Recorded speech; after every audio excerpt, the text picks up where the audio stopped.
راځئ چې ګوګلي بال وپېژنو. په دغه ویډیو کې ملګرو د ګوګلي بال په اړه بشپړ معلومات درکو. هیله ده تر پایه سره پاتې شئ. ګوګلي بال د لیګ بریکر بالر یوه مهمه او قوي وسیله ده چې بال یې په مناسبه توګه د پیژندلو وړ نه وي. لیګ بریک بال د ان څخه آوټ کیږي، یعنی د منځنۍ کرښې څخه بال د وایټ سر ته وځي.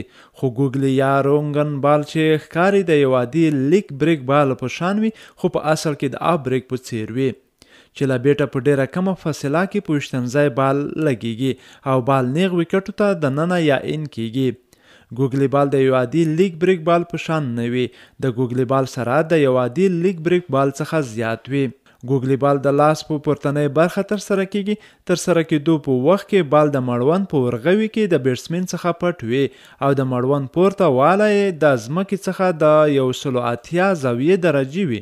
خو په نړۍ کې هغه ګوګلي بال چې ډیر شهرت پیدا کوي چې د بال سرعت زیات وي. د مړوند په واسطه د توپ د زیات چورلیدا باعث کیږي. مونږ ویلی شو چې د ګوتو په واسطه د توپ ویشتل او چورلیدر ته لیګ بریک توپ ویل کیږي، ځکه کم وي او همدا وجه ده چې په ګړندیو ویشتنځایونو باندې د ګوتو په مرسته د څرخیدنې اثر کمیږي.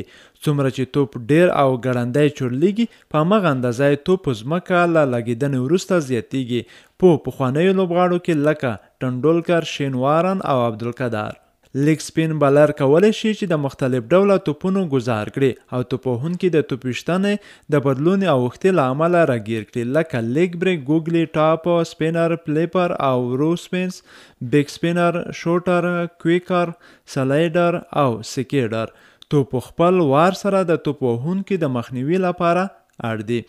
نو اوس معلومه خبره شوه چې لیګ بریک توپ ویشتنه د لیګ سپین توپ ویشتنې یو جز دی. په اوس وخت کې بیا د ګوګلي دوه ماسټران تر ډیره بریالي دي چې یو له افغانستان رشید خان او بل له جنوبي افریقا عمران طاهر دی چې دواړه ډیری وخت په شلوریزو سیالیو کې سره پرتله کیږي. رشید یو ځوان لوبغاړی دی چې د 2015 میلادي کال راهیسې په نړیوال کرکټ بوخت دی. نوموړي په ډیر کم عمر کې خورا خطرناکه توپچونه پیل کړي. هغه لیګ سپین بالر ګوګلي توپچونکی یادیږي چې ډیر ژر نړیوال شهرت پیدا کړ. بلخوا بیا عمران طاهر د 2011 میلادي کال راهیسې کرکټ کوي. نوموړی هم خورا ښه ګوګلي توپچونکی دی.